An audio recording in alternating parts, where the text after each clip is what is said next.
ఇప్పుడు మొదట 1 సెకండ్లో నేను పురుషోత్తమ సంగం యుగి శ్రేష్ఠ బ్రాహ్మణ ఆత్మను అనే స్థితిలో స్థితమవ్వండి.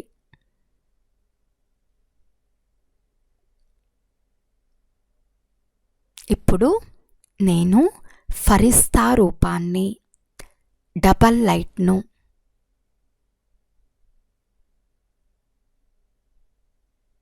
ఇప్పుడు విశ్వ కళ్యాణకారిగాయి మనస్సు ద్వారా నలువైపులా శక్తి కిరణాలను ఇచ్చే అనుభవం చేయండి.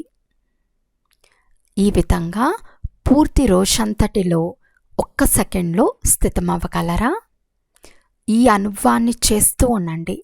ఎందుకంటే అకస్మాత్తుగా ఏమైనా జరగవచ్చు, ఎక్కువ సమయం లభించదు. అలజడిలో 1 సెకండ్లో అచంచలంగా అయిపోవాలి.